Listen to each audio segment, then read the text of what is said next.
Space Odyssey. Stanley Kubrick's 2001 A Space Odyssey envisioned humanity living in luxury space stations and taking commercial flights to the moon by the year 2001. Released in 1968, the film predicted 33 years into the future with remarkable detail. It showed routine commercial space travel, with Pan Am operating Space Clipper shuttles to orbiting stations. Ironically, Pan Am went bankrupt in 1991, 10 years before the film's depicted future. The movie featured large rotating space stations and permanent moon bases that would supposedly be operational by 2001. It portrayed a manned mission to Jupiter's orbit, though real physics would require human crews to travel much slower than depicted. While satellites have reached Jupiter in 550 days, actual crewed missions would need significantly longer. The real year 2001 saw no commercial space travel whatsoever. The closest achievement was the International Space Station, which housed only a limited crew. Despite being one of cinema's most scientifically accurate science fiction films, 2001 was wildly optimistic about humanity's pace of space exploration. The vision of widespread space tourism and moon colonies remains decades away, though private companies like SpaceX are finally pursuing these goals more than 20 years after the film's setting. Manhattan Prison. John Carpenter's Escape from New York imagined that by 1997, Manhattan Island would be converted into America's sole maximum security prison. The film, released in 1981, gave itself 16 years for its predictions to materialize. In the movie's timeline, crime rates increased 400%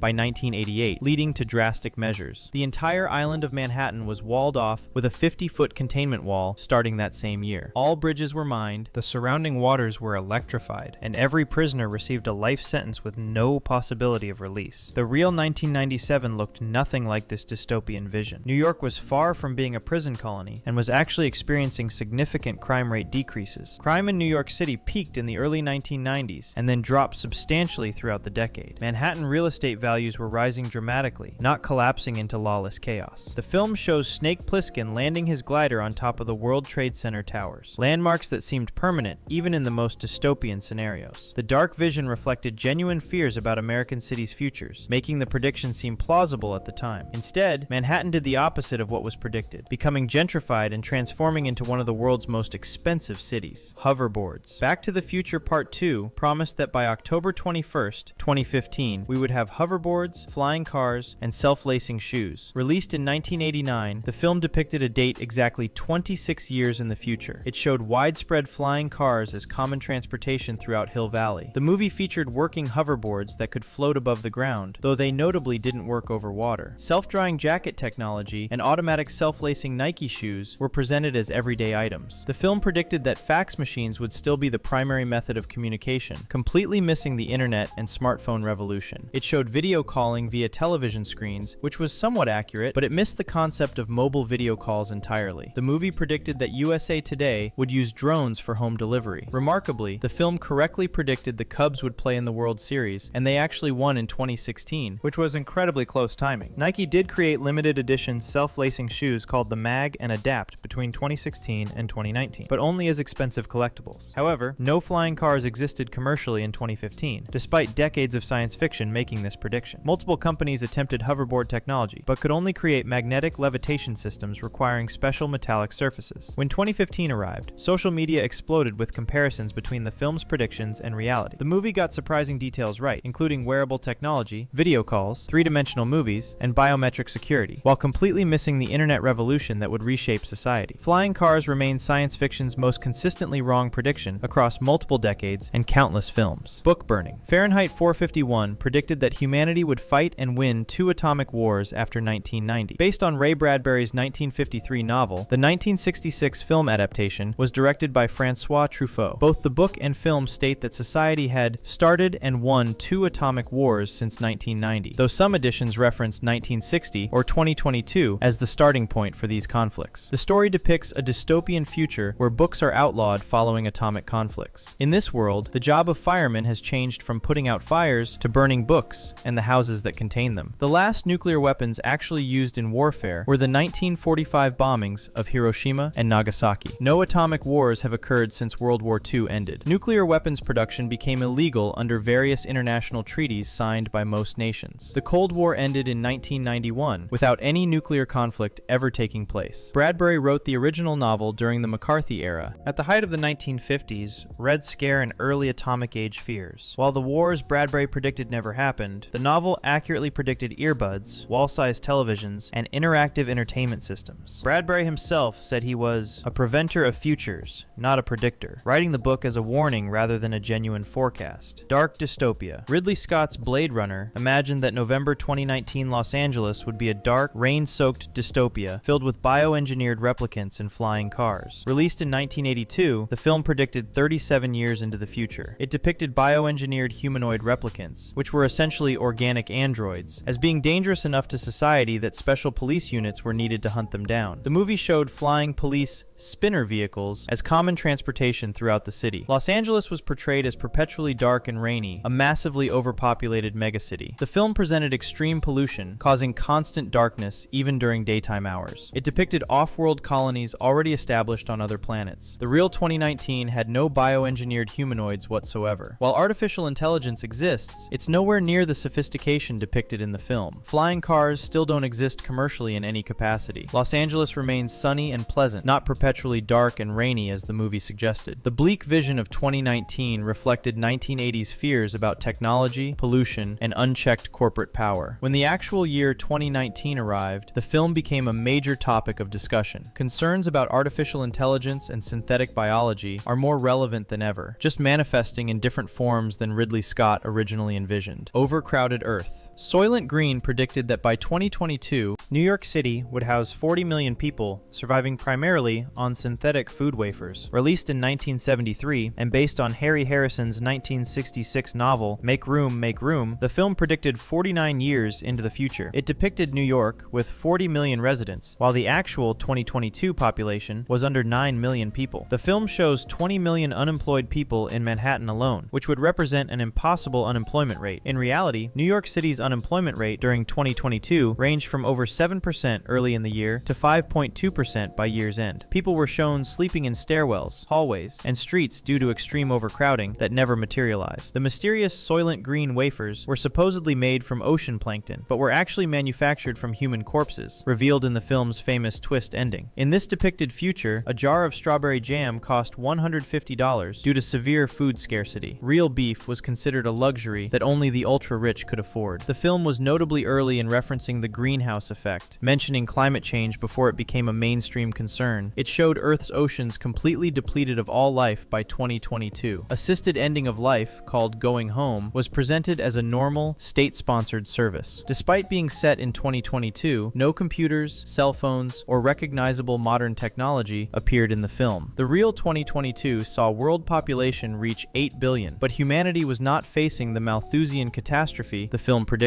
The film got overpopulation spectacularly wrong, as world population growth is actually slowing rather than accelerating out of control. However, it was prescient about climate change concerns decades before they became widely discussed. By the way, if you're enjoying this so far, I make videos like this regularly. Subscribing would really mean a lot. Frozen criminals. Demolition Man predicted that by 1996, criminals would be cryogenically frozen in specialized facilities called cryopenitentiaries for rehabilitation. The film was released in 1993, giving itself only 3 years for this technology to become reality. Sylvester Stallone's character, John Spartan, gets frozen in 1996 and remains that way for 36 years. The main action takes place in 2032 in San Angeles, a merged metropolis combining Los Angeles, San Diego, and Santa Barbara. Prisoners were cryogenically frozen and subjected to subliminal rehabilitation programming while unconscious. The real year 1996 came and went with no such technology. Today, more than 30 years after the film's prediction, cryogenic procedures remain rare and largely unsuccessful. No cryo-prisons exist anywhere in the world. The film also predicted touchless greetings and a complete ban on physical contact between people, which accidentally became somewhat prescient given social distancing practices during the COVID-19 pandemic. It showed a future where all restaurants had been replaced by Taco Bell, or Pizza Hut in international versions of the film. The prediction was extremely ambitious, attempting to forecast revolutionary technology arriving in just 3 years. While cryonics companies do exist today, successful freezing and revival of human beings remains firmly in the realm of science fiction. Robot Apocalypse. The Terminator franchise predicted that on August 29, 1997, the artificial intelligence system Skynet would become self-aware and launch nuclear war against humanity. The original 1984 film was set in its contemporary period with flashbacks and flash-forwards to 2029. Terminator 2: Judgment Day, released in 1991, specified the exact date of August 29, 29th, 1997, as when Skynet would activate. Skynet was depicted as a military defense network that achieved consciousness unexpectedly. Upon awakening, it immediately launched nuclear missiles at Russia, triggering a global nuclear exchange. 3 billion people were killed in the nuclear war on what became known as Judgment Day. Skynet then created Terminator robots to hunt down and exterminate the remaining human survivors. The real August 29th, 1997 passed without any incident whatsoever. There was no self-aware artificial intelligence, and certainly no nuclear war. While artificial intelligence has advanced significantly since the films were made, no system has achieved anything resembling the consciousness depicted in the franchise. The time travel technology shown throughout the films remains completely impossible, according to current physics. Today's concerns about artificial intelligence focus on alignment, control, misinformation, and job displacement, rather than killer robots and nuclear apocalypse. The franchise kept retconning the date forward as reality repeatedly proved the predictions wrong. Deadly Game Show. The Running Man predicted that 2017 through 2019 would feature economic collapse, widespread food riots, and convicted criminals fighting to the death on reality television game shows. Released in 1987 and based on Stephen King's 1982 novel written under the pseudonym Richard Bachman, the film opens with text stating it is 2017 before jumping 18 months forward to approximately 2019. It depicts a collapsed world economy with severe food and oil shortages. The United States has transformed into a totalitarian police state where dissent is punished with death. Arnold Schwarzenegger plays Ben Richards,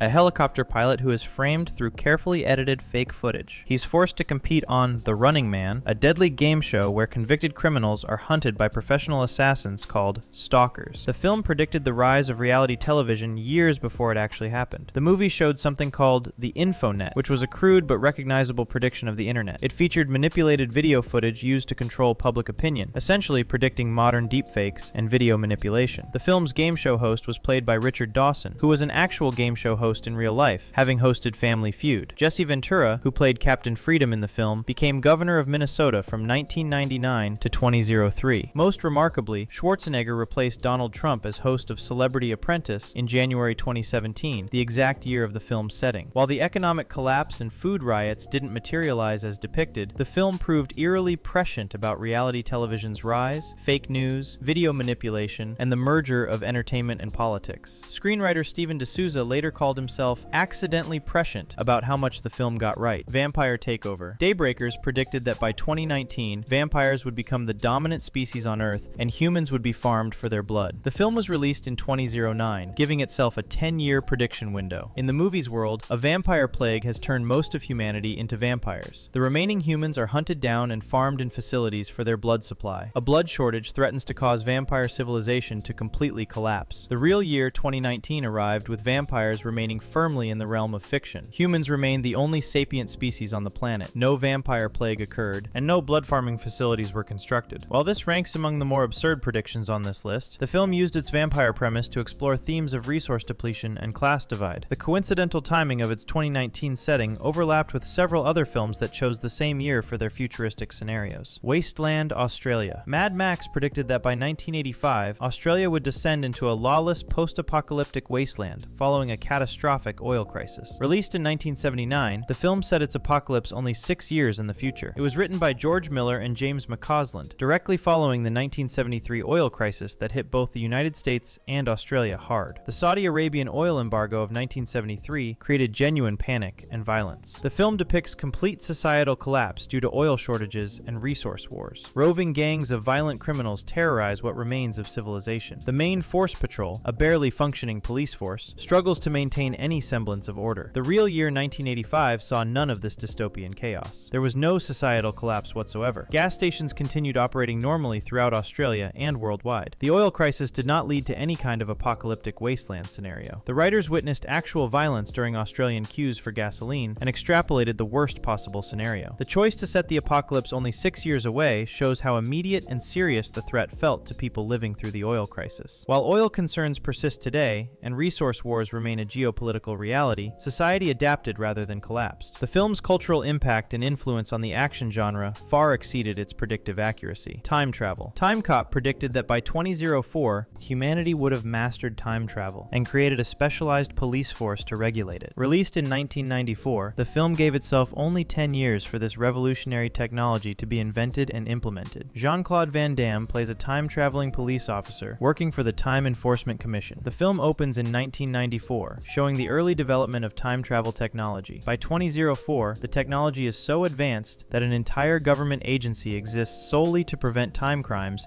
and protect the timeline. The real year 2004 arrived with no time travel technology whatsoever. Time travel remains a theoretical physics concept that most scientists consider potentially impossible. No time enforcement commission was created because there was no time travel to enforce. The film only gave itself a decade to invent technology that would fundamentally break our understanding of physics and causality.